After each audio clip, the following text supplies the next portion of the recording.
Well, hello, everybody. Welcome to Super Soldier Talk. My name is James Rink, and we have a very exciting guest today. Hopefully, nobody's getting any feedback. Does the audio sound good? Because we've been getting some problems. But today's special guest has been on our show a couple times already, and we are actually broadcasting onto our backup account. The main account that I've been using got a strike. Some Brad Olson said a dirty word, and I edited it out. It wasn't good enough. And then I just got a message this morning that YouTube decided to delete another video from the Super Soldier Summit 2013 promo from 2013. They went back in time and said somebody said a dirty word, that you're not allowed to talk about a certain medical procedure. So unfortunately, yeah, it is what it is. But if you want to see that video, you can go over to Rumble now. So that's why I try to recommend everybody go to Rumble. But enough of that. So we have today, Jimmy's going to explain how the dead would rise from the grave as featured in the movie Return of the, I guess this is the Night of the Living Dead. So this is the Return, the second one.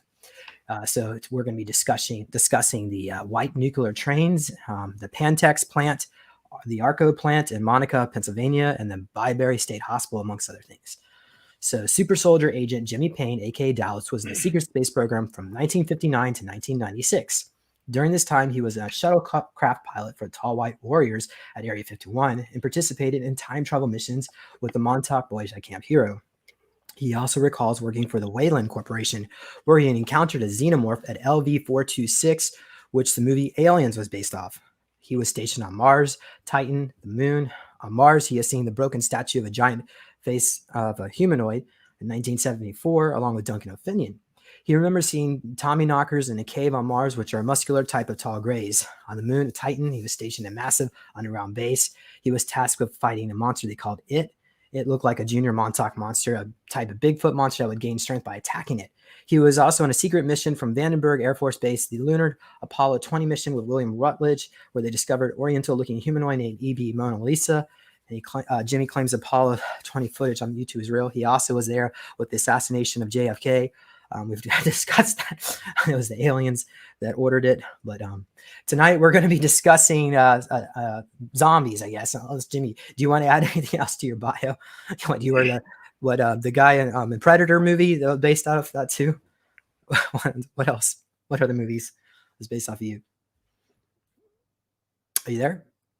Oh, wait, you muted yourself. There you go. Go ahead. You can hear me now? Yes, go ahead. You pretty much covered it, James. My bio, that is.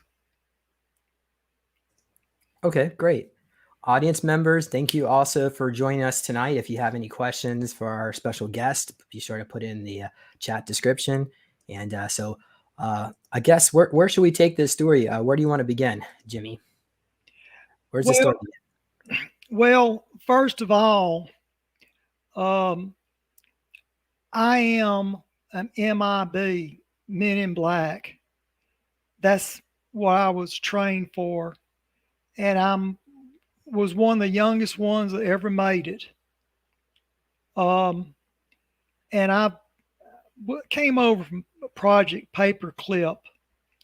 And that's how I more or less got my start. But I thought we would talk tonight about the movie Return of the Living Dead, and it also has Night of the Living Dead as well. Even though they're separate movies, they do interconnect. So I'm going to start off on my story and kind of tell you how I got into it. When I was maybe 6 years old, I met a doctor called Dr. Green, and he I went through MK Ultra, but Dr. Green's real name was his real name Is it Yoso? was Mengele. Captain Joseph Mengele, excuse me. And he was a very quiet man. He was accused of a lot of war crimes. I'm not going to get into that. But when you watch the movie A Return of the Living Dead, they'll show an embalmer in there in a morgue, and he's smoking a pipe, and he's playing German music. And if you slow down and look at the bulletin board on the wall, you'll see a picture of Eva Braun. And so that's who he really is. You know, the movie, they won't say it, but they're showing characteristics of it. Now, what happened was the Army was trying to regenerate dead soldiers, and what happened was we had secured some blood from a vampire. Now, I did a show with Jessica Jones and James, because I had an encounter with a real life vampire that I had to hunt down and return to Area 51 for study. But the reptilians, or shall I say vampires, they have a nervous system kind of like a frog or a snake. You can cut the head off of a snake and it's still moving. In fact, the head of the snake can still bite 2 hours after it's been detached from the body. So the blood in these reptilians is kind of like it's charged up. Okay. So what happened was the Army, there was a man named Cooper, Colonel Cooper. Now, if you watch the original Night of the Living Dead, you'll see that the Coopers are in the basement with another young couple. And Mr. Cooper is very argumentative. But in real life, that is the Army intelligence officer. And he is, what he's doing, he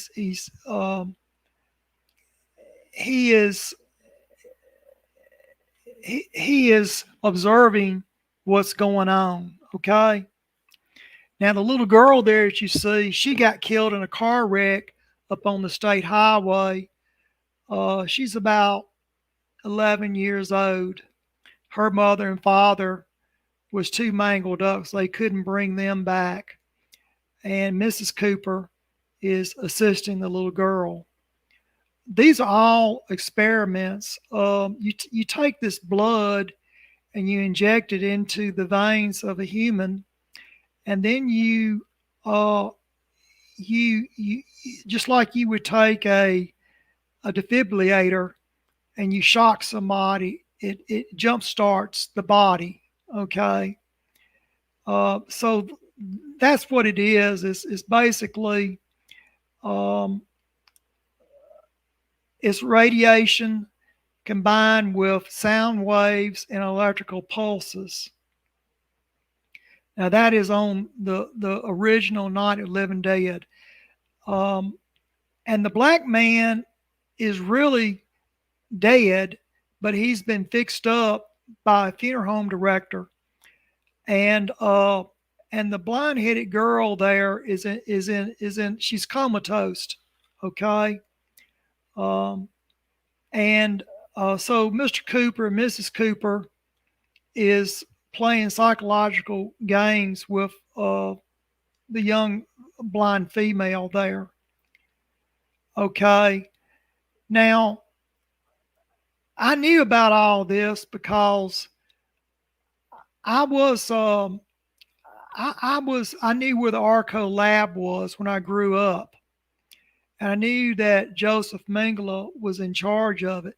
But who really was in charge was Mr. Cooper, because he is a colonel from the Army, and Mengele is just doing what he's been ordered to do.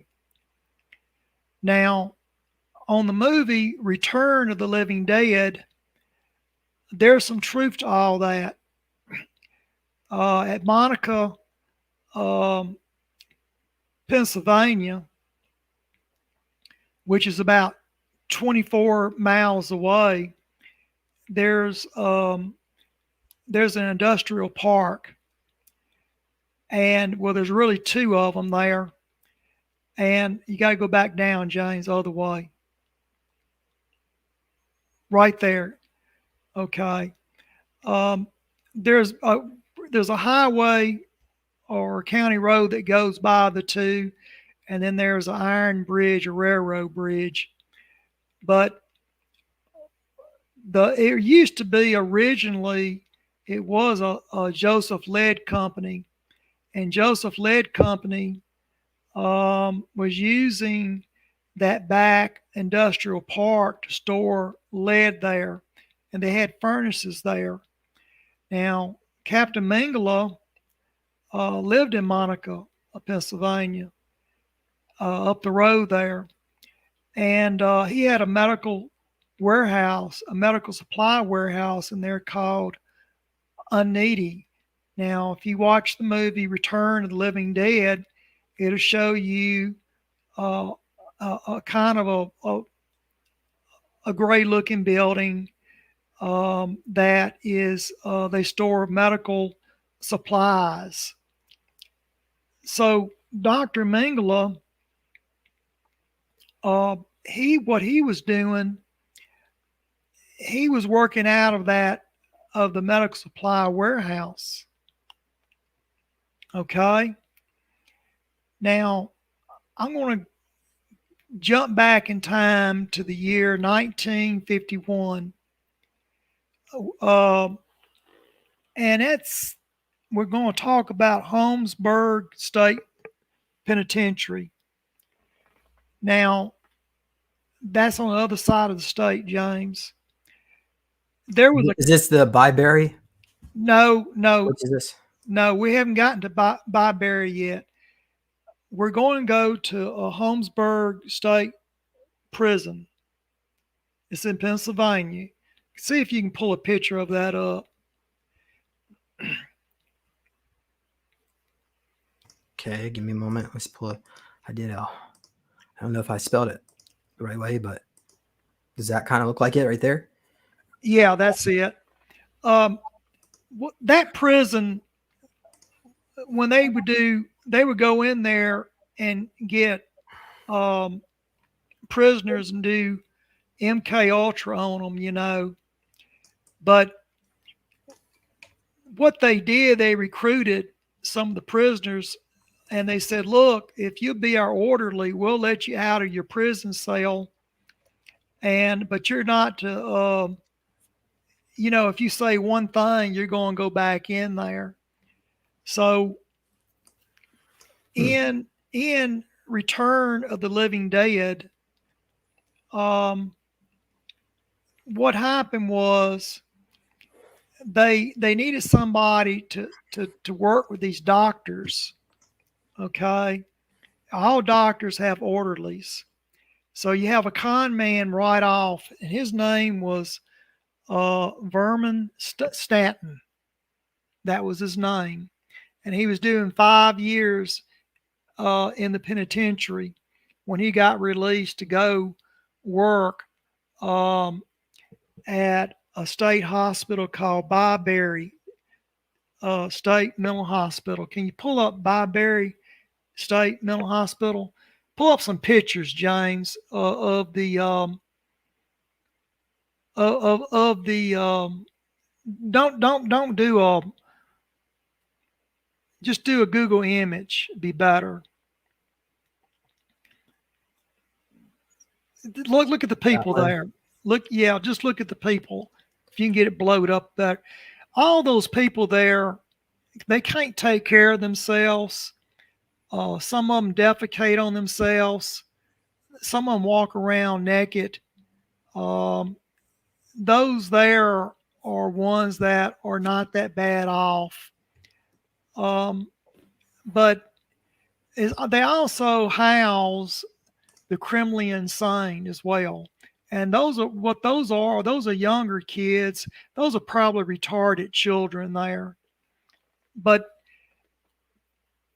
that Byberry has a population around 7,000 patients.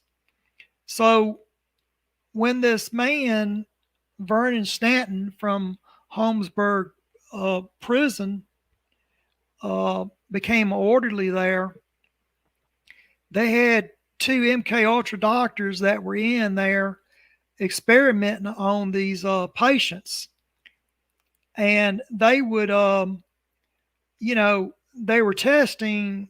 From what I understood, in 1951, they were testing a polio vaccine on them, and a bunch of them died.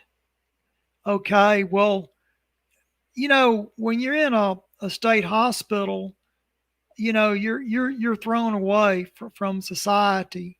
You're there because nobody wants you, and so what happened was they had about a dozen or so that died. So they ended up taking this serum that I was talking about, this vampire blood, and injected them into their veins, and then shocking them, and putting them up under radiation, and they were able to restart their bring them back to life. Now they ended up bringing them out. They took them away from Byberry. Now, if you read his book, Vernon Stanton, he says that they came alive while they were at the mental hospital. And they had a fight. Him and several other people had a fight through the crowd of them. I don't doubt that, but on the other hand, I do know that when I was working under Captain Mingala, that there was about 10 or 12 of them that were housed up on a farm,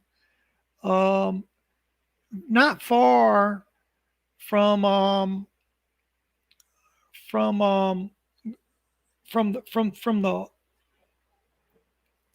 the cemetery, the Evans City Cemetery.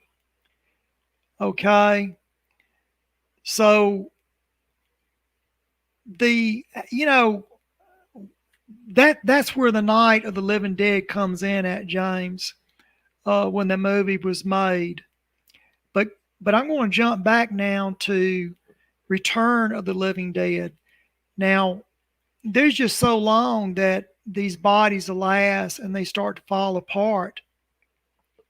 So they would get these drums called 245D, which is basically Agent Orange. And they would take these bodies and put them inside those drums. Now, from what I can understand of it, the military wanted a biological hazard. So you couldn't kill them because they're already dead. And you dare not, get into a struggle with one of them because they're loaded with dioxin. Okay. So they were being weaponized right off. But at the Arco facility back in, you had just had it up there a few minutes back at Monaca, Pennsylvania. They were taking some of the body parts and burning them in the furnace where they used to heat up the lead at, and the ash went over into a adjacent graveyard, and it reanimated some of the beings that were buried there. Okay, so here's Monaca, and this for everybody to know that's where it is. It's near Pittsburgh over here. So we go down here to Monaca, and yeah, this Go is what. Go go ahead. go down a little, right up in there. Tighten it up. So where would the Arco plant be located? It used to be located. James, get a little closer. Right where you at. Just all right. 1 second. The Arco plant was that one right there, the back one, the larger one. You mean this Kabuta? The Kabuta. Well, excuse me. Let me correct myself. The Arco plant really owned both of them. Those plants have been renamed. They really own both of them. But the one in the bigger one was old Joseph Lead Company. So that would have been like right in this area. Yeah, that was a Joseph Lead Company. That's where they had the furnaces at. When they put the bodies into the furnace to burn the remainings of the cadavers. And what was it called again? The Joseph Lead Company? Is that what you said? Joseph Lead Company. Okay. You can type it in, Joseph Lead Company of at Monaca, Pennsylvania. Let's see if we can find some pictures of it.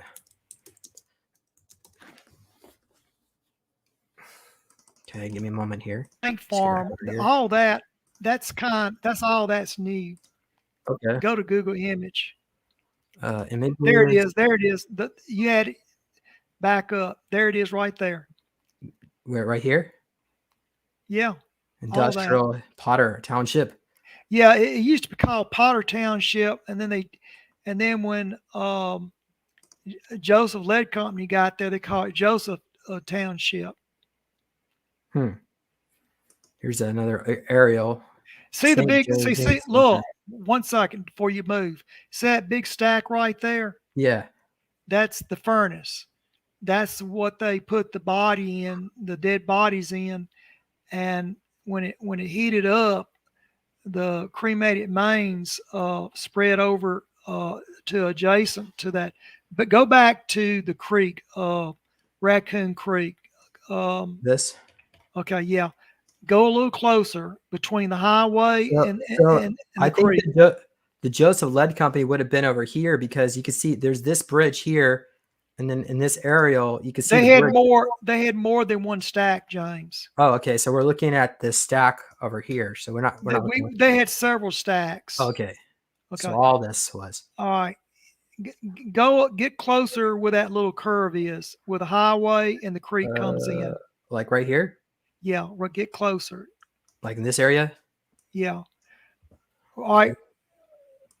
Right. James, don't move your cursor so quick. Move it real slow to the right. Go across the water. Right there. Okay. Right there. There used to be an old store. It was an old gas station, and it goes all the way over here. And an old post office, a one-room post office. Well, behind those three buildings is where they had the graves at. Probably in this area. Right in that area. And what it was, when they were building the railroad back in the 30s, they came across bodies of people they didn't know who used to live on the land. And they just reburied the bodies over there. Oh, okay. But see, all that area is contaminated because you got lead. Then you have all the chemicals from the Arco Corporation. Wow. That's what it looks like now. I guess it's all been overgrown. You would never know there was something here in the past. Well, when I was there, the road wasn't even asphalted. I mean, it was just an old dirt road for the county road, That was back in the 60s. All that's been developed now. Okay. But that's where they dug. What happened was the two newest graves were like, I think one was 1952 and then one was like 1953. And come to find out, this guy, his great grandfather or his great uncle used to own land there. And there, that little strip there is outside the industrial park. Okay. So what happened was this guy was a medical student and he had a girlfriend, and his girlfriend had cancer. And he was coming home during the holidays, and he was involved in a wreck. He got killed. Okay. So the girl ended up dying like about 4 or 5 months later. But the two of them were buried side by side. Those were the two newest graves. And that was like in 1951 or 52. All the other graves were so old that nobody knew who they were. They were originally just an iron cross. They had been reburied. But he got out of his grave, and then he dug up his girlfriend, and then they started digging all of them started digging out the other graves. And wait, Jimmy. So how long was he actually dead when he started coming out of the grave? All right. It happened in 1973, I believe, 72 or 73, if I recall right. He died in 1952. So he was good. He's been dead for at least 20, 21 years. Now, the reason I think he was so, he wasn't, I mean, he deteriorated some, but you have to remember there's lead all in that ground. It's contaminated. There's all kinds of industrial chemicals, sulfuric acid. They had zinc, benzene, all kinds of heavy metals. It just kind of preserved him a little bit. But what happened was, once that ash, got into the grave, and I believe they had been burning more. They've been burning more than just that one set of bodies. Okay, it had been a lot of different bodies they were burning. I honestly believe that some of the mental health patients were buried there. They could say, "Oh, well, they wandered off. They escaped. We don't know where they're at." But in reality, they've been used for an army experiment. Okay, so this body's been decomposing for 20 years, partially decomposing, and so he crawled out of his grave. Did he realize he was dead, you think? I saw him when I was all right. You see that building there, a little square building there by that railroad track? Well, that's where the guardhouse used to be. And this blue one here? Yeah, well, that's not the original one, but it's where it's at now, So they saw him wandering into the industrial complex, and they ended up, like I said, capturing him. But there was several other ones that had also was wandering around. That industrial plant was more or less deserted when I was there. Now we used to have a nuclear train, the Pantex Corporation back in the 70s. They used to load up nuclear weapons and ride them across the country, and hide the nuclear rail cars. And one of the places that they parked it was at that plant. And they also had a rail car with a rail gun in it that could shoot a nuclear shell. I've been I've worked on that in that rail car, with the nuclear shells. If you watch the movie Return of the Living Dead, it shows them, loading the nuclear shell into a cannon and then firing it. So that was there as well. Oh wow. Okay. So these what do you call it? Blue train cars? Just put in white train cars, white nuclear train cars. White. They used to Okay. paint them white because they wanted to keep the nuclear weapons cool. But when word started getting out, then they changed the colors like to light blue or, you know, uh, So it'll look like this. Here's another one, the Pantex coming out of Amarillo. Guess that's where Pantex is located. that's where they're at. And they carry nuclear weapons. They're hydraulic systems, and the top of the cab opens up, and the missile uh, goes up vertically, and where they can fire it. Wow. So they're like an active nuke that's ready for launch at any moment. Notice. Yes, there used to be 25 trains scattered throughout the United States, and each train had two uh, missiles attached to it. And they also had a rail car for the Men in Black, or should I say, Special Transportation Division. Um, And you were on that, Jimmy? You were there? yeah. What I did. Now I did not operate the nuclear missile. What I did was, would load the nuclear shell up into the cannon, and once I give them the coordinates, punched into the computer, and then it locks in at the desired position where I can fire the weapon. Did you guys ever lose any of them in the warheads? Did they? No, no. I've been on. I've been out recovering nuclear warheads. The K-129, the Russian submarine.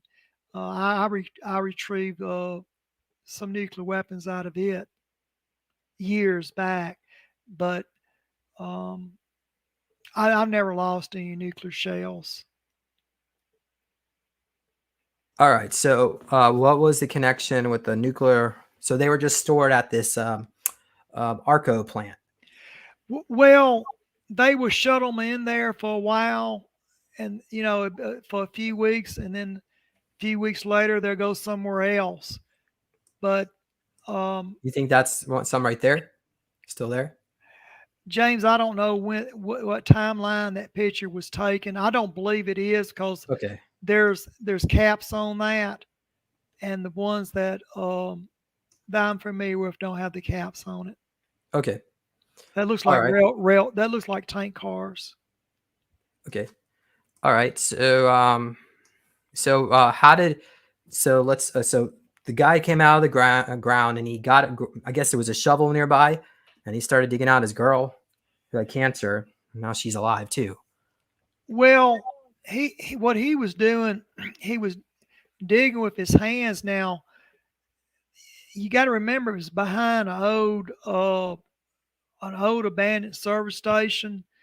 That service station was more or less closed down by right after World War II.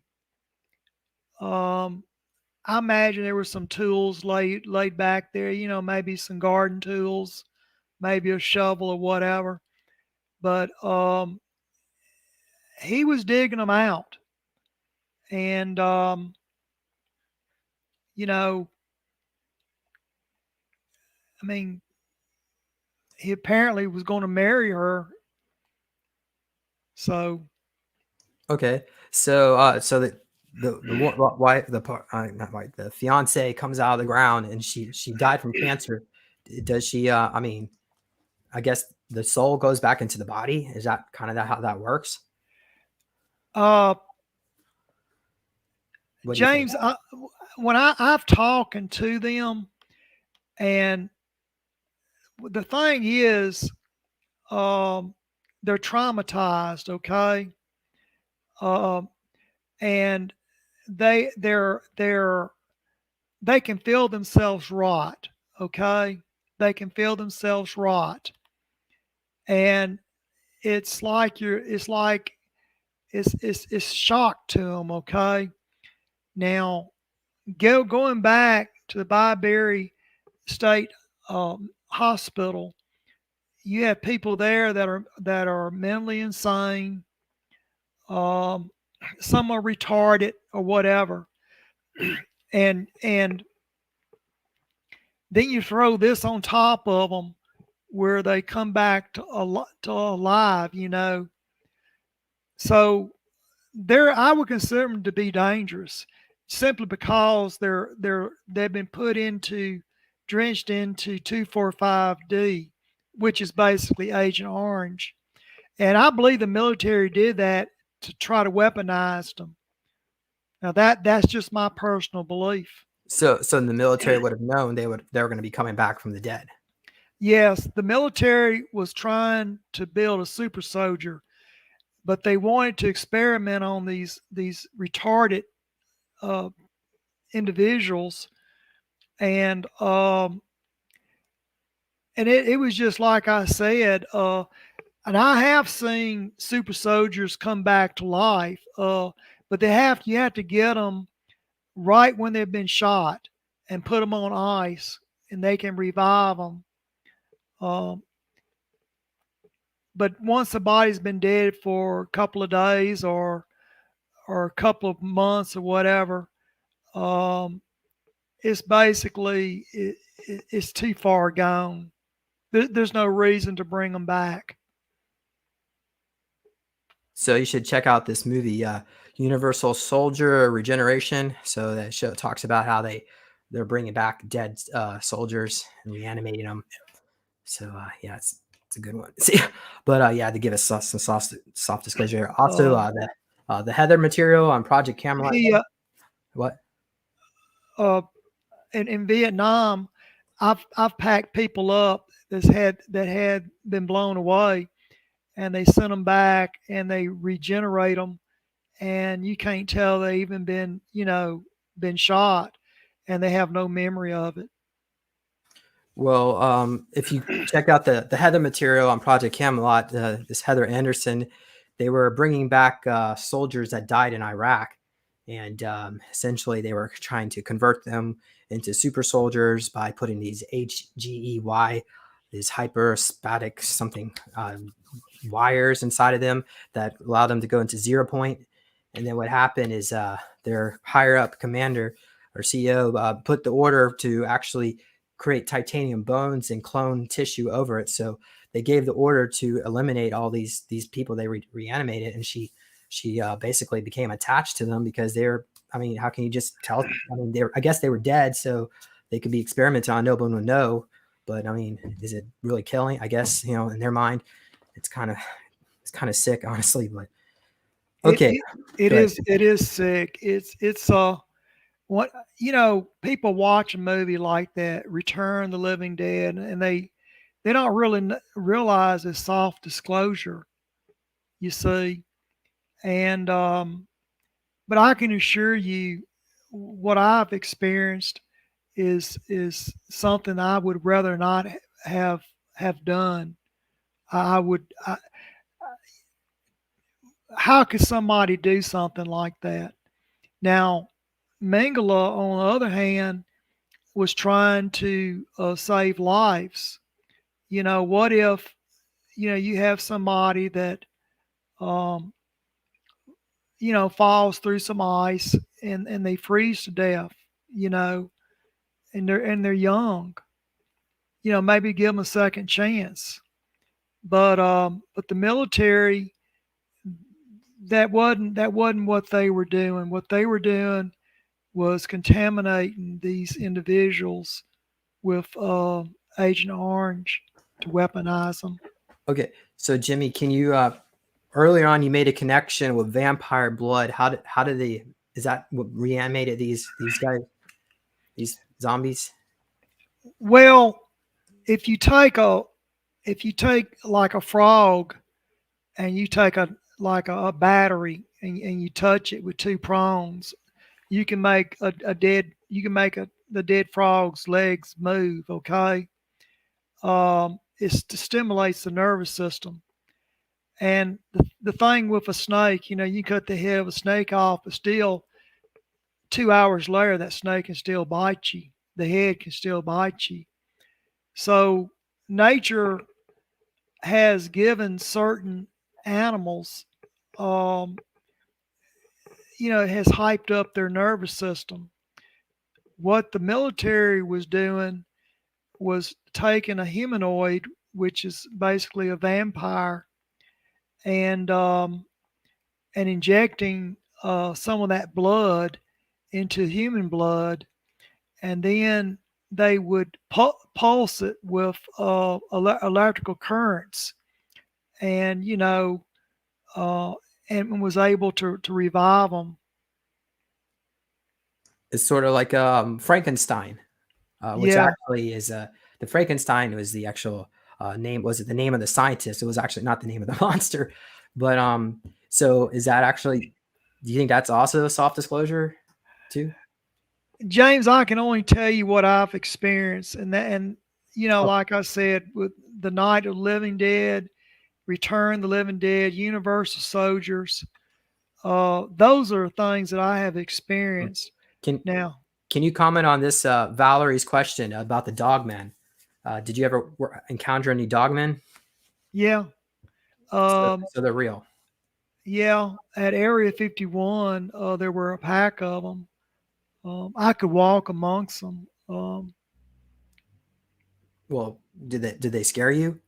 No, Were they like no, were they soft and n- furry like a no, German Shepherd? No. no. They're they're people who are have been injected as well, but you have different variations. It does have to be a vampire; it can be another type of a humanoid. Okay, uh, dog men or dog women get a bad rap. They really mess with their minds. These are individuals who shapeshift, and there's no curse. They try to say, well, you're cursed and you're going to hell and all that. That is just psychological control. Nature you've taken a human and you splice some genes and added that to that human, um, and you've enhanced that human. Okay. Well, let's go back on topic. So let's see here. Our zombies are you say at least three of them are roaming about the plant, and so what happens after that? What do you think? Well, they round them up, James, and they go bring the ones that are not contaminated with the dioxin. They'll probably be studied, and the ones that are contaminated with dioxin, I mean, we never did do that. We never contaminated them. That was clearly the Army trying to weaponize them. Now, it's well known to me that the Russians take plutonium and inject it into little babies. They don't do there's not a whole lot at one time, but they build their immune system up. So, what if you get into a fight with a Russian super soldier and you scratch him, he bleeds plutonium on you, it could kill you. If you go to Ukraine, where the cooling pines are at, the water in those cooling pines are highly radioactive. they've had catfish in those cooling ponds for over 40 years now, and they're radioactive, and they're alive. So uh, that's where they got the idea of injecting orphans in Ukraine, because they saw the catfish live, and they said, well, we're going to just inject the orphans with it. So you have the Russian military, they're doing their thing with the plutonium, and then you have the United States military doing their thing with Agent Orange. Wow. Sort of like, wasn't it like there are Japanese assassins that would consume low levels of arsenic, and then they would go and have sex with their target, and they would die because they were so toxic. Um, all right. All right. So what happened eventually to our zombies? Did they finally die? What do you think? They were rounded up, James, and taken to out in the country. There was a facility out there that was wired off where they could be studied. But um, they didn't really, like I said, eventually their bodies would deteriorate unless they're kept in cold storage. You see what I'm saying? In cold storage. I don't know what happened to them other than they were rounded up. Did Um, you did you have any conversations with any of them? yeah. What were some of the things they were telling you? Well, in the original movie, Night of the Living Dead, Ben was a veteran who died at the Veterans Hospital. Um, he was around 67 years old, maybe, and he was a bricklayer. Uh, that was his trade, and he had heart trouble, and his family brought him to the um, VA center, and he died. And because they didn't have any money, um, he was buried by the VA. Interestingly, um, his niece was trying to save his life, and they told his family, says, "Well, we would you consent to let us experiment on him?" And they consented. And when he did die, and I had his charts, and I was talking to Ben, and he was trying to cry, but he didn't have no moisture in his eyes, and he kept saying, "Why did y'all do this? Why?" And the only thing I could tell him, I said, because uh, the contract was signed where to experiment on you. Your family signed a contract, and once they did that, they turned his body over to the VA. The VA experimented on him. He died, and but they didn't bury Ben.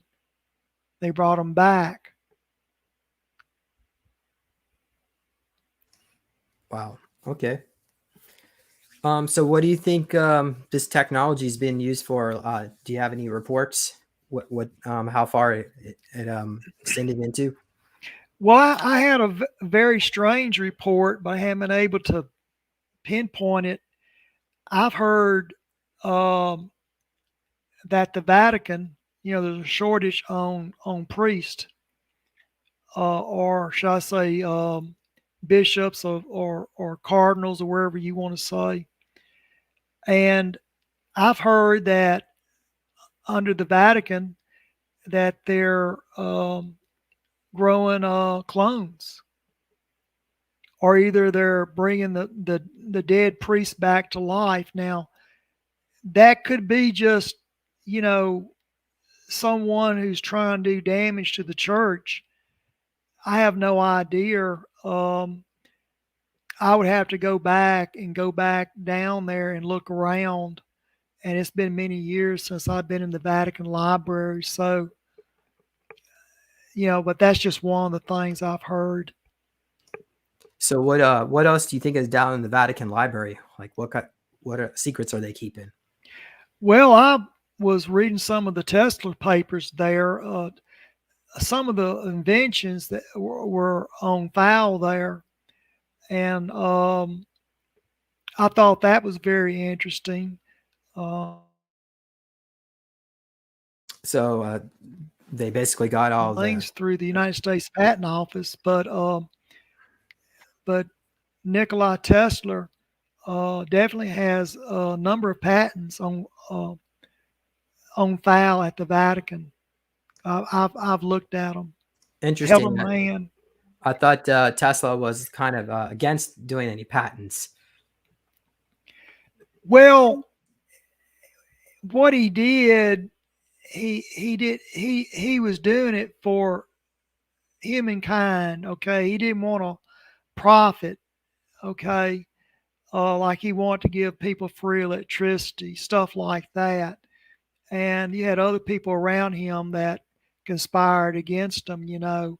And in fact, he died. He was basically broke when he died. Wow.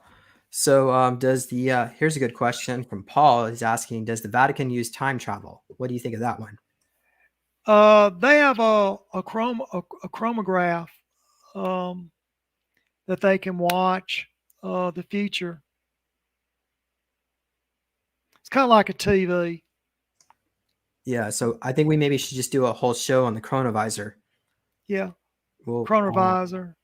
yeah, I so said maybe I said chronograph. I meant chronovisor. maybe we can get Andy Basaggio on here too. We'll do like a roundtable. That would be interesting. But the Vatican, like I said, um, what he does when he calls one of these the world leaders in, he says, "Hey, come watch TV with me," and he shows them, Jesus walking through the streets, looking through the. He's got old black and white TV that we modified, and they can see Jesus walk. So that influences world leaders. But apparently, it had influenced the people over in Gaza or in Israel. So Oh wow. So can you look into the future with the chronovisor? you can look into the past. You Okay. can you can Oh, look in. It's kind of like you have rabbit ears on your TV, James, and you're trying to pick a signal up, and it's very limited. But he can see the past. He can't see the future.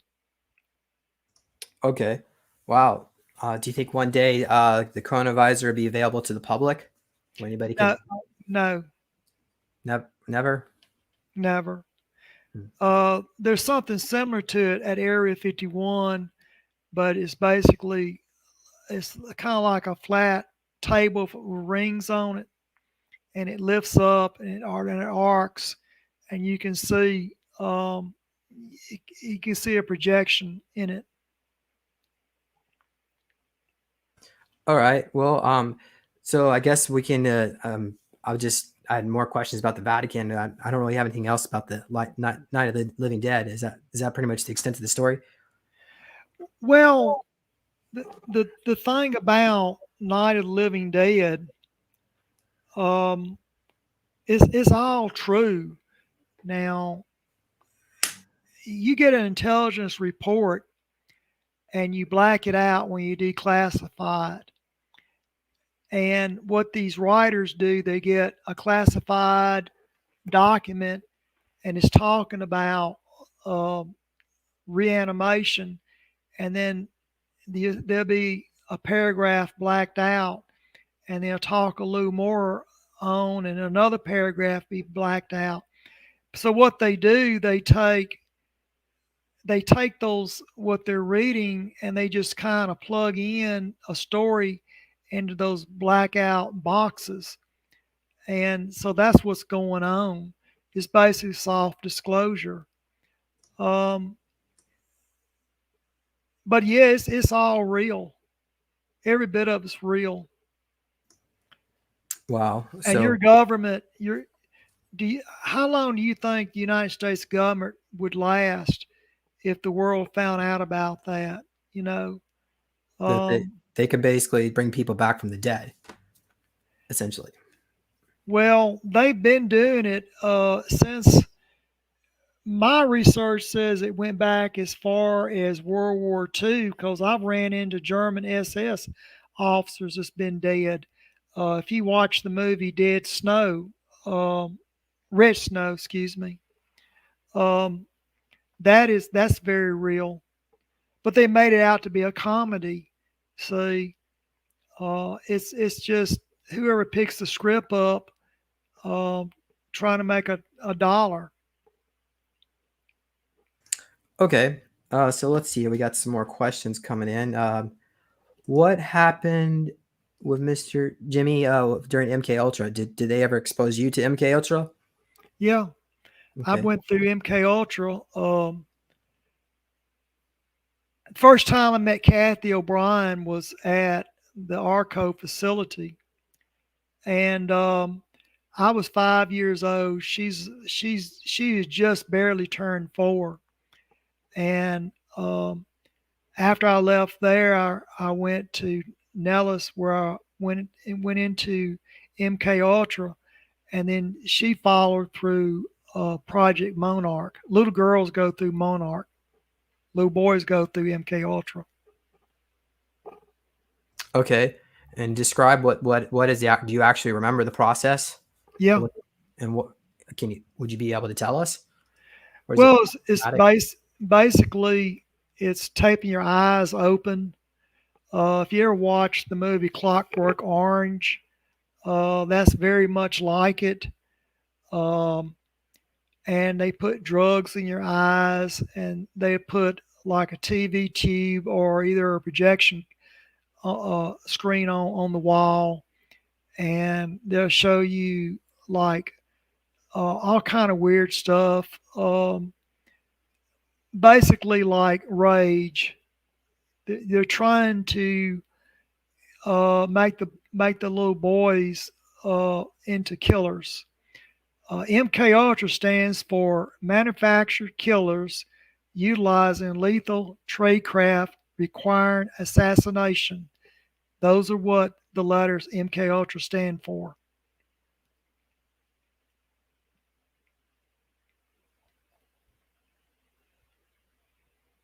I'm sorry. I realized I was muted. Could you please tell us what that is again? I'm going to type it out. All right. MK Ultra stands for Manufactured Killers Utilizing Lethal Tradecraft Requiring Assassination. Oh my gosh. That's the first time I've heard. I thought it stood for mind. MK is mind control, and Ultra is like the German top secret programs. So I've heard it that way too, but what they did to me was is they show you like pictures of war, people being murdered. They're trying to tap into the most uh, primal part of your brain, the animal part of your brain. They oh, train wow. you to kill.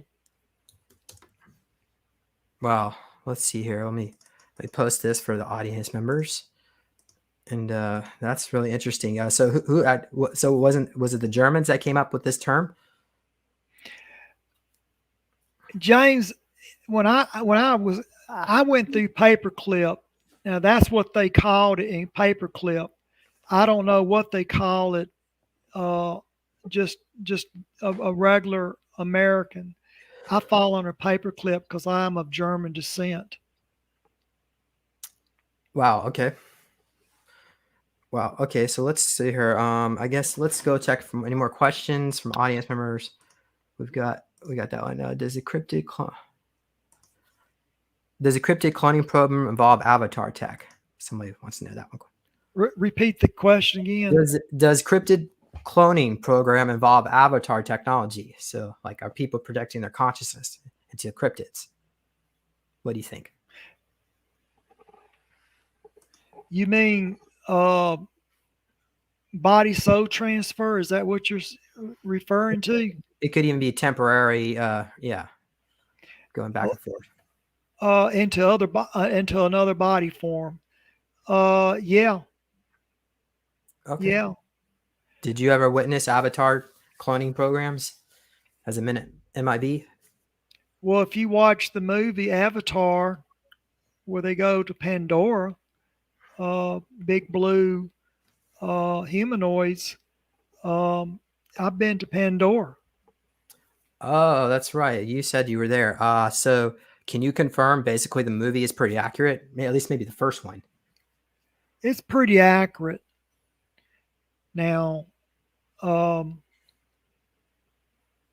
that's what gets me is you see all this sci-fi stuff, and when you see it, you know it's true, but there's nobody you can go to and tell them, so you just kind of keep your mouth shut about it. But Okay. yeah, I've been to Pandora before. Right, because I think go ahead. It's a beautiful planet. You can't breathe the atmosphere. It's very beautiful at night and also very deadly. Demons, anyway. Okay. All right. So here's a comment from Sarah. Mission control it stands for MK. Can you? I don't. Do you? Does anyone, is that mind? Mention is mind. Repeat their question again. Sarah put a comment here. MK stands for mission control. My German is not that great. Well, I don't know. I mean, I can only tell you what it meant during my time. Okay, it may be known as different things during different times. Interesting. So, like when we hear about MK, like artichoke, Bluebird, and yeah, these different programs. So that was basically all just to create different assassins, different programs. That's their main goal. Sleepers. Well, they tweak people for certain skills, James. And with me, they just wanted somebody to be an assassin. When I worked with Lee Harvey Oswald, every sniper has a spotter. I was a spotter on the target field. So that's how I was trained. And then when I got old enough, I had somebody who was a spotter for me, and then I took the rifle. And that's the way that it goes. I mean, okay, let's get some going on here. Let's try to wrap it up. Somebody's comment. First of all, thank you, Caroline. I appreciate that. YouTube has basically blocked me from accepting donations, so anybody, all the little help, appreciate it. Go to healingsoulsurvivors.org if you want to make a donation. I appreciate it. Okay, Ricky says Donald Marshall said when they clone people, bring them back to dead, they come back as creepy pedophiles. So Jimmy, you want to comment about that, or you want me to comment? What do you think? I don't think that there's anything to it. So okay, who's became the expert on that subject? Okay. Donald Marshall, he says that he goes to sleep at night and he wakes up, his consciousness wakes up in a clone body in a cloning center. And this one time he said that I was there next to him, and the Queen of England was there, and she was about to torture him, and I was making some really bad jokes about her. I need to post that on my website so people can see this. What Donald Marshall said. But he said that there's these worm it looks like it's like a gremlin looking reptilian, a small I think Daryl James described it maybe 2 to 3 foot tall, and it has this worm like thing that comes out of its antenna, and it goes in somebody's eye and it can vril somebody, and then the consciousness gets taken over. Basically, like all the higher chakras all kind of go away, and it's just lower chakras. So I could see maybe it would be kind of like that. people are like rich elites are known to like find a really attractive woman that they want to be with, and they vril them out. So they have like I mean, it's so gross.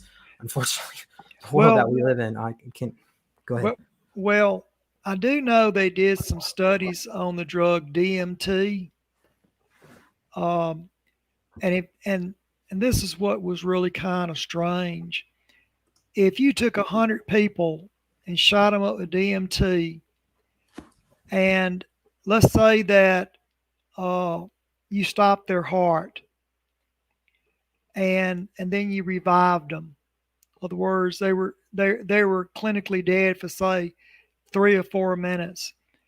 Every one of the people would come back and say they saw a praying mantis. You know, how can that many people uh, remember seeing a praying mantis if they're not even in the same room together?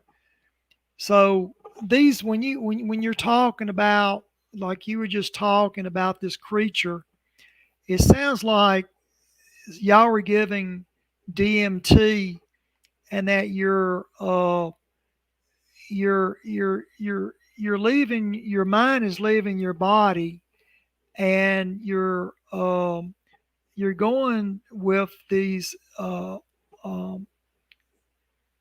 inner space beings. Okay, that's what it sounds to me. It sounds like a DMT experience, and those experiences are kind of odd because every one of them says, "Oh yeah, I encountered a praying mantis that want to eat me."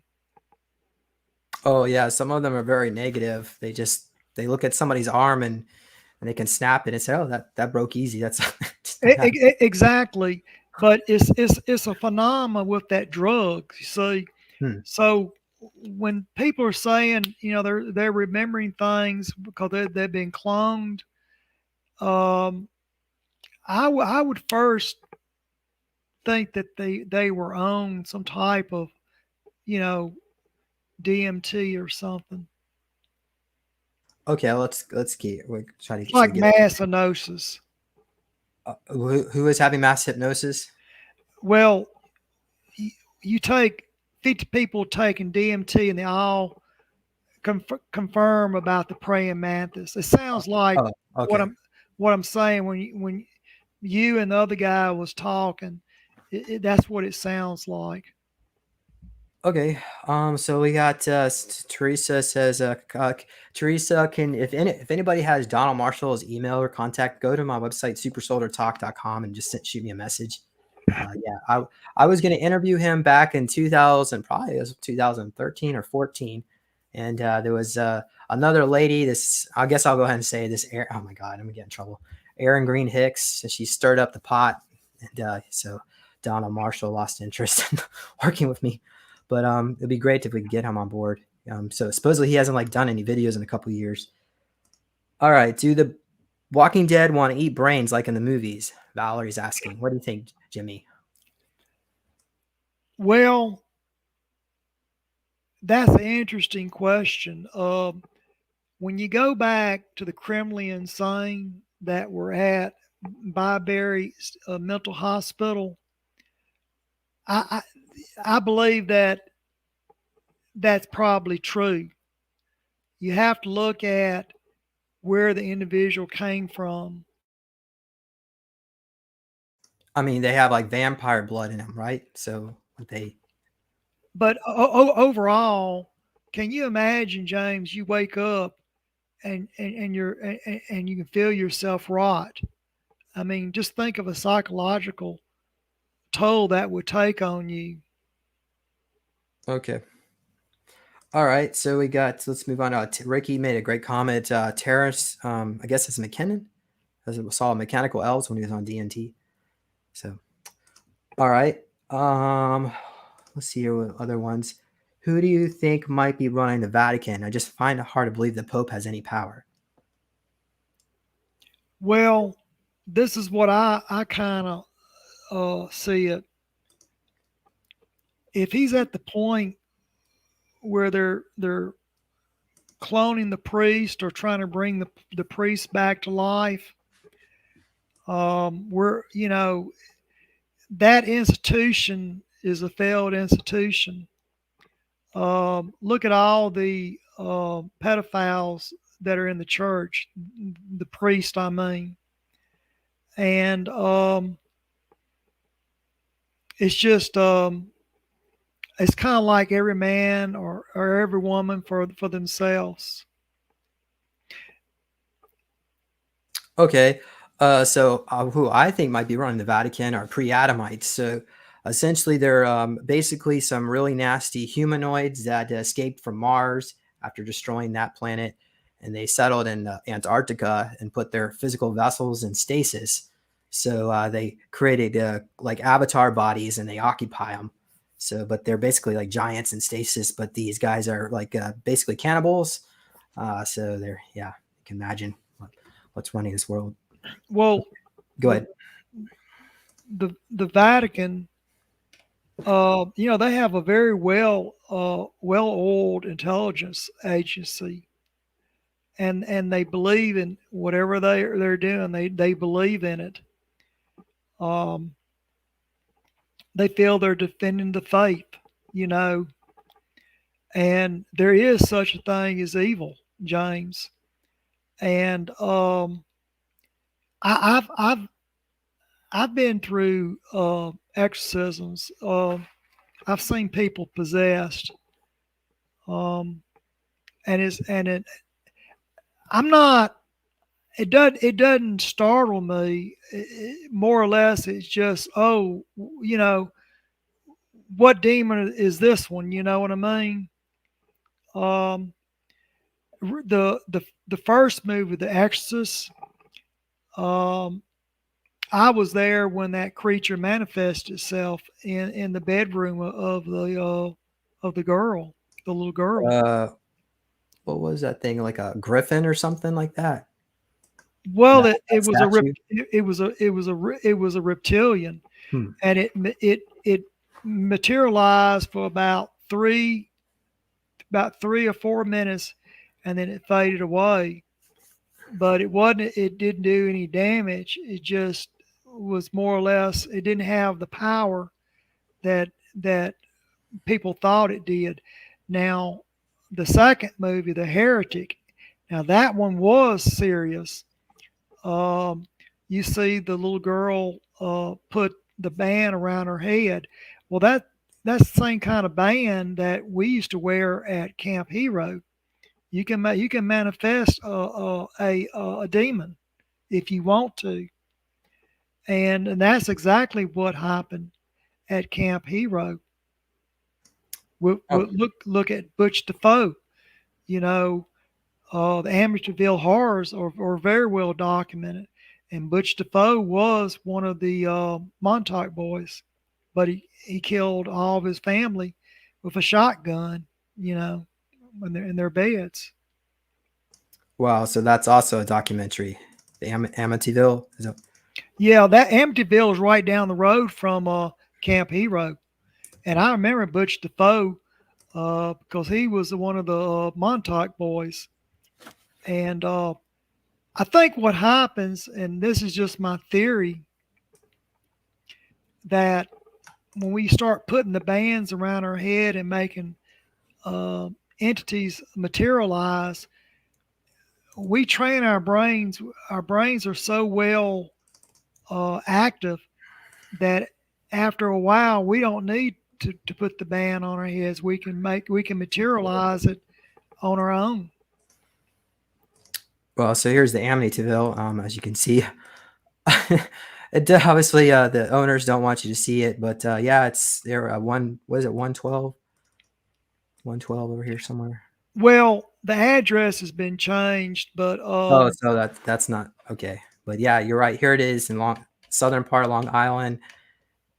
Oh, it's not that close to Montauk, Jimmy, but it well, I could mean, be if you. it's not that far neither. No, okay. But there it is. Just try to avoid the Long Island Expressway because it's not really express. But anyway, it's another story. All right, so let's go here. We've got. I'm trying to get through all this. We got a great. Teresa says that she believes Jackie shot JFK. Do you think that might be accurate, Jimmy? We're gonna save that for another show. Jackie. Yeah, Jackie Kennedy. What do you think? No, Jackie Kennedy didn't shoot John. I know who shot Kennedy. It was a man by the name of David Morals. He's the actual trigger man. What Lee Harvey did was shoot blanks because there was other shooters out and about, and he was trying to draw them out. Is what he was trying to do. So was Lee Harvey Oswald? Was he aware that there was, or was he just told that this was just like a test? Do you think he was aware it was a hit? I think that he had been through MK Ultra just like I had been, and he was following orders, and he was told to shoot the blanks, and there was as many as 17 other snipers about scanning for the enemy sniper. Oh wow, they really wanted him gone. That's too bad. Well, he was a good man. He had problems. Marie is a Russian spy. He had 2 children by her. He was just trying to bring his children home, and I believe if the kids got a little bit bigger, he probably would have ran her off. But we all make mistakes in our lives, James, and Lee found out there wasn't a perfect society after all. Oh wow. Okay. Well, let's move on here. We've got to, let's see here. Somebody's asking about the Vatican clearing out. I don't know. Do you feel like answer that? What now? Do you think the Vatican's been cleared out? I mean, what? What do you mean cleared out? I guess the pre-Adamites have been sent to Gitmo, maybe. What do you think? Probably not. Well, I wouldn't be surprised if we're looking at a clone pope. I wouldn't be surprised that he's been cloned. There's a lot of world leaders that are cloned. Okay. All right. Look at Mike Pence. There's 7 of him. So let's see here. Daryl James told me that in the future everybody looks like Pence. So like supposedly like he's a time traveler from the future, from like a timeline where things went bad. Do you believe that, Jimmy? Does that sound like anything you've heard before? Well, Obama, I've seen Obama time jump. He was on Mars. That was very unusual to see him. Now, I knew Stanley, his mother. I mean, I didn't know her like a friend. I just knew her when I, saw her. Now, I knew Big Stan, her father. Big Stan used to be in intelligence. But Obama, he's just, only thing he is he's just, he answers to the cartel. Oh, wow. So the cartel, you don't have any more free elections in the United States, James. It just may seem like you have an election.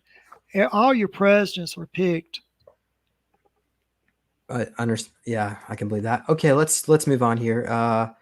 Jimmy, was Valiant Thor really from Venus? Yes. And you met him in person? Yes. He's a good man. He's in charge of security at Area 51. Very interestingly, when 9/11 occurred, where the plane flew into the Pentagon, right where that plane flew in at was where his office was at, and that day he didn't go to work. Interesting, because that was the Office of Naval Investigations. So it's like, that's like naval intelligence, but they investigate the military.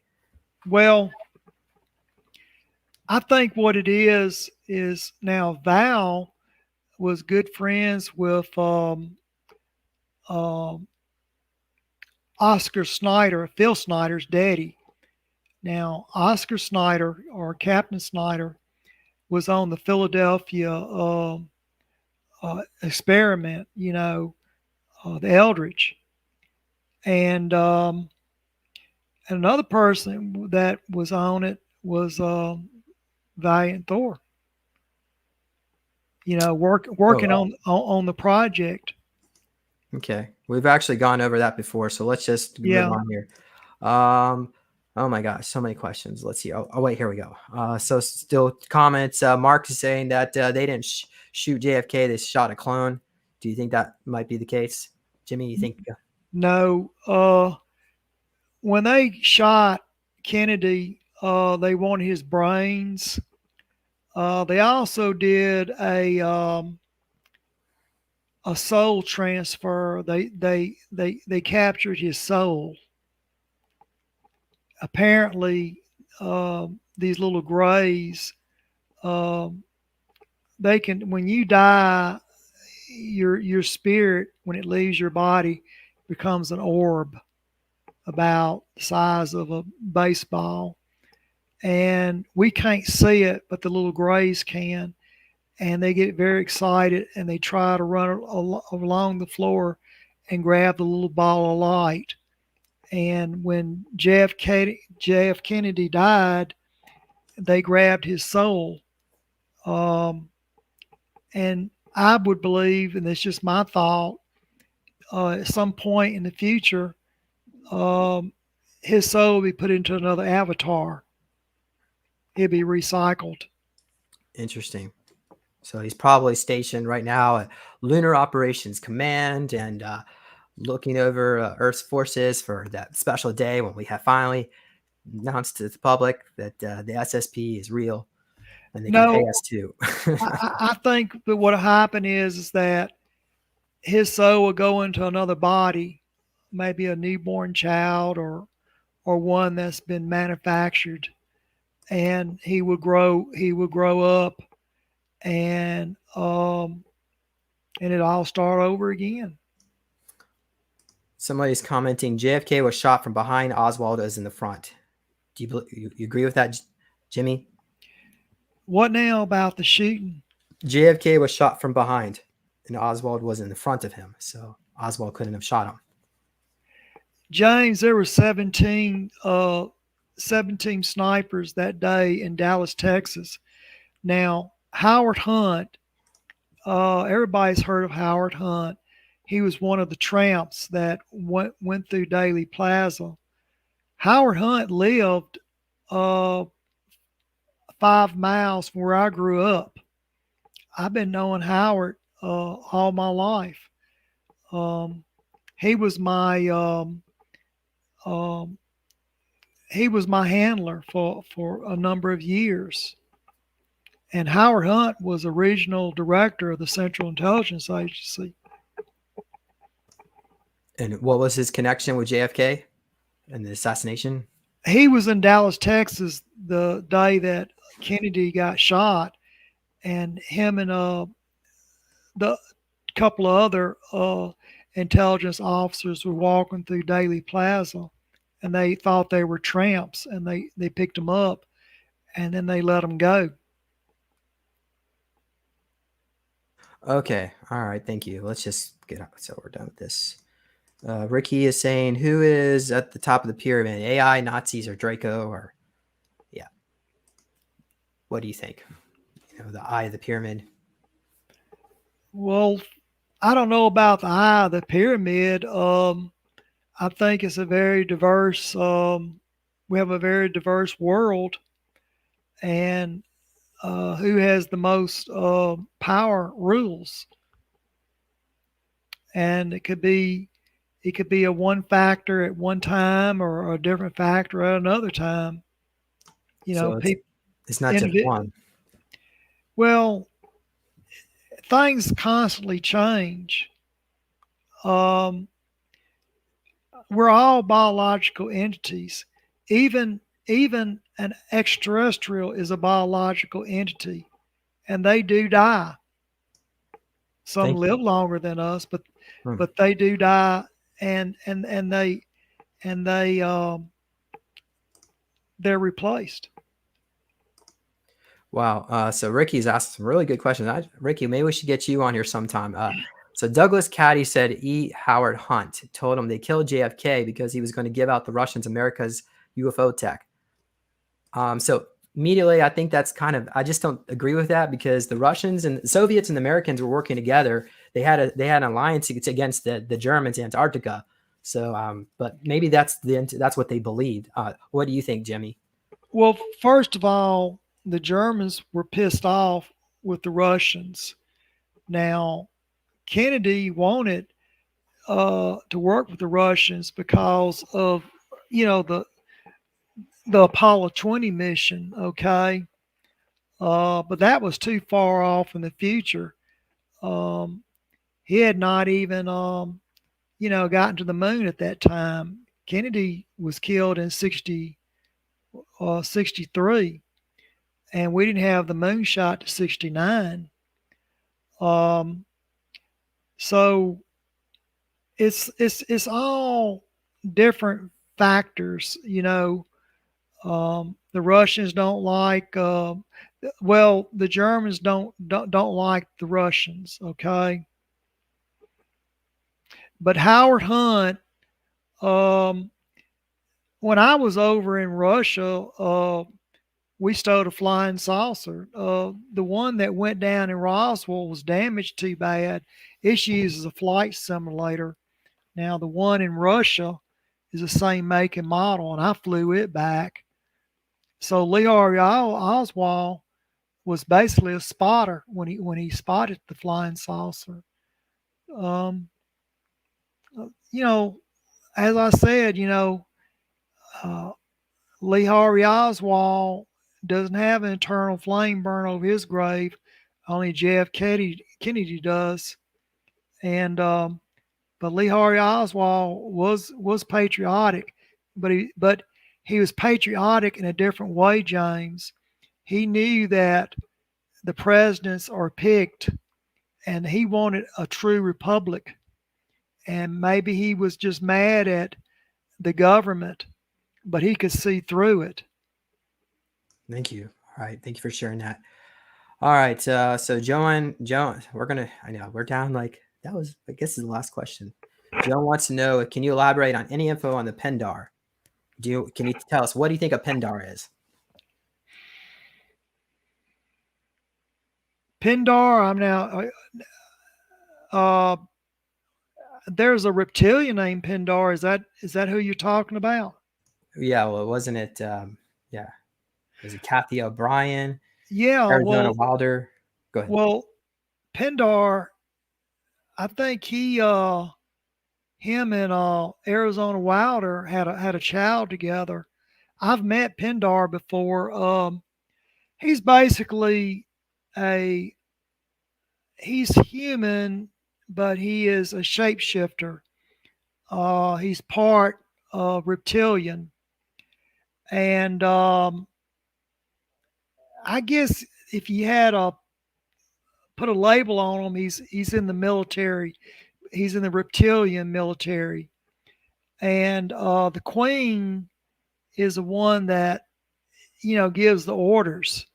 Now, there's around 200 reptilians on Earth, and I believe that he was one of the higher ups of those 200. Um, is that is does that kind of answer your question? I have met him before. He likes to watch sports, so I guess a best way to describe him is that he has a lot of depression. I've never met a reptilian shapeshifter that did not have depression. Oh wow. Okay, so Pendar, according to King James, is a devil's earthly representative. No, when we speak of the devil, we're talking of two different things here. Pindar is a reptilian. Now, reptilians are like this. Only thing they want is a warm spot to to to be at, because reptilians are cold blooded. Okay, they like the sun to warm them up, and they don't have emotions like humans do. Okay, um, they're basically um, they're basically a reptilian. Okay. They don't have no thoughts, no feelings. All right. I'm gonna guess, and I'm gonna show this picture. We're gonna wrap it up. Okay, so everybody, before we get judge anything, I when I was in Montauk, I went north to took a ferry to Connecticut over to New London, and on the way on that journey, we stopped at my friends and we stopped at the Pindar Winery, so I had to investigate, but um, it's just like some guy was into some Greek gods and whatever. It's nothing. I don't think it's the actual Pindar, but it's the longest. I'm sorry, the largest winery in Long Island. So, and their wine is pretty good. So the biggest, yeah, too. Well, I wouldn't rule that out now. Oh, Now, so maybe I shouldn't be drinking. I did take a sip. that's a pretty big chair, James. So you're saying the Pindar probably is a big guy? Well, when they shapeshift, yeah.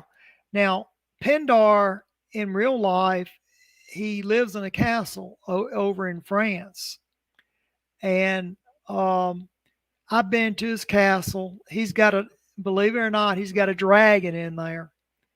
And dragons, now I did not know this, but dragons are smart. Whatever you're talking about, that dragon knows. He understands what you're saying. He just can't communicate back to you, or at least this one didn't. You know, maybe he could communicate telepathically, but Pintar's dragon was highly intelligent. Um, Okay, but dragons, that's like a fairy tale kind of thing. no, I'm telling you, I've seen a real dragon. Now, people say dragons will they have their flames go out their mouth. That's Let me tell you what really it is. You ever went in a kitchen and you got an old strong onion, you cut it, and it made your eyes just run. Okay, well that dragon has has acid for blood, sulfuric acid for blood, and it just makes your eyes, it irritates your eyes, the fumes of the acid does. But this dragon has sweat glands, and it sweats sulfuric acid. Now, you remember when I was telling you I was on the Nostromo, and we had a face hugger that got a hold of one of our crew members, and we cut it off, and it bled acid for blood. I But this creature, this dragon, had acid for blood. But no, dragons can't fly, and dragons don't throw a flame out of their mouth. What dragons do is that their body odor, their sweat glands, they sweat sulfuric acid, and that's why your eyes water. Oh wow. Yeah, so Doug is commenting. Nostromo was real, so you need to go back into probably have to go to Rumble because we're on the backup channel, so it's not even on this channel. We did a video about Jimmy Paine as Captain Dallas on the Nostromo. So yeah, it was a whole fascinating story. Oh my gosh, guys, let's call it, okay? What do you think, Jimmy? Yeah, Done? We're done. I wish we'd have gotten a little more questions on Return of the Living Dead, but it was kind of done on a rush, Yeah. Okay. But and you said everything you wanted to say about it, right? yeah, I'm just letting Okay. people know that it is true, but it's a form of soft disclosure, and and you have to get over the fact that it was done as a comedy. But that's just somebody writing in the blackout spaces and putting their story on it.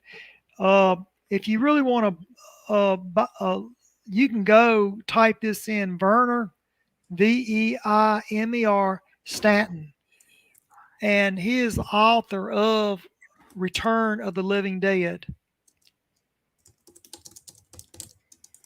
Dead. Let's see here. Pull this up. So he was on. He worked with them. He's the one that sold the story to the movie producer, and the movie producer is the one that just kind of filled it in and made up all the comedy stuff. So Vernon, Veimer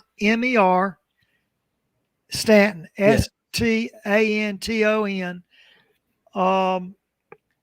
So it says here, during the night of March 21st, 1951, many people died at a Philadelphia State Hospital, some more than once. What started out as a simple medical experiment on early spring evening turns the legendary mental hospital in Philadelphia into a breeding ground for the living dead. Veimer Stanton attended a Byberry that night. The Byberry Hospital tells the story of the events which took place. Trapped in the center of the outbreak, Veimer decides to journey across the dangerous campus through the increasing number of undead to save his girlfriend, a nurse who may or may not become a victim of the flesh-eating maniacs. With the help of a few staff members and patients waiting to survive the other day, Veimer struggles to find his way to the other side to his lover. So that's what that was. Okay, let's get out of that. But it's like I said, he was an inmate at the Holmesburg prison, and he sold his story, and then it got made into the movie. But yeah, there's some truth to it, James. Okay. All right, Jimmy. Thank you for coming on again. We'll try. Let's get you scheduled probably maybe in January. We'll see if we get you talk about the chronovisor with Andrew Basaggio, hopefully. And audience members, I guess you probably should maybe subscribe over here for now, because and subscribe over Rumble. Be sure to check out some of the work I do. Go to my website, neologicaltech.com, to get a copy of my book. See, I got so my book's like 400 pages now, the newest edition. You get a meditation cube to help you relax. And you could also go to my nonprofit, Healing Soul Survivors, make a donation. I'd be much appreciated. But everybody, we'll see you all later. Probably next week. I'm not sure when my next show is scheduled, but thank you all for listening, and thank you, Jimmy. See y'all later. And just don't turn your camera on until we're done. See ya.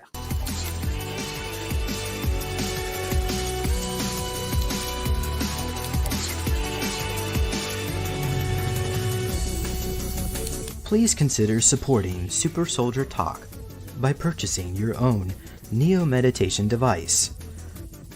Your Neo Meditation device will help you reduce stress, integrate trauma, enhance intuition, enhance clairvoyance, and enhance creativity. Get yours now at www.neologicaltech.com.